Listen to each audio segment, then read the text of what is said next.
God bless you. Praise the Lord, everyone. Praise the Lord. I'm delighted to be able to have just a moment or two to tell you what a wonderful influence that my grandmother was to me.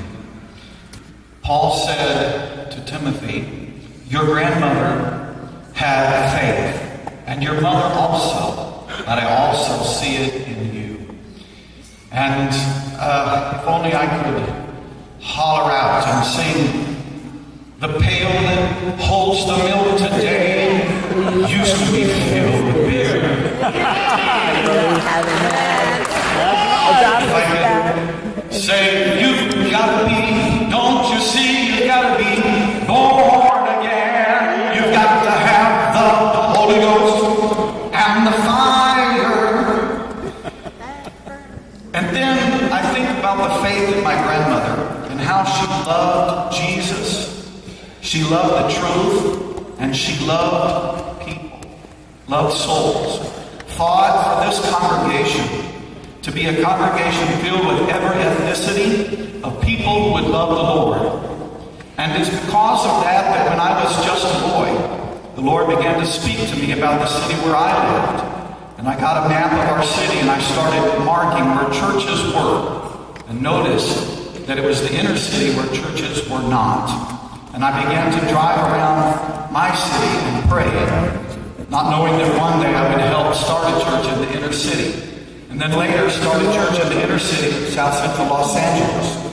It was there in Los Angeles where I was trying to do a work for the Lord. And I called my grandma and I said, Grandma, where's your pulpit at? I've seen pictures.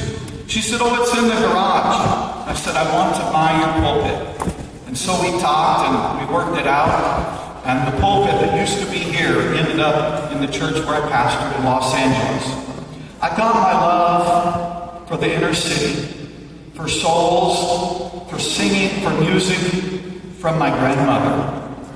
And I suppose that on this day, which is for us kind of sad, most of you call her Sister Marilynn. I'm one of the privileged few that could call her Grandma.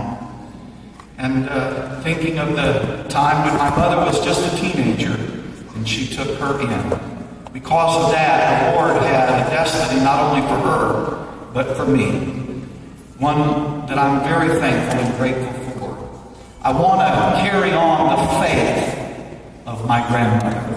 The only way that I can do that is to keep singing loud and preaching strong and loving souls and loving the truth, loving people. And so, for us, it is hard to imagine living in a world where Grandma is not living. But in glory, it's a wonderful time. I told our church on Sunday, I think that the head angel in heaven in charge of choirs was doing his duty when Grandma come up and she said, scoot over, let me show you how to do that. And started leading the choir in heaven. Amen. I really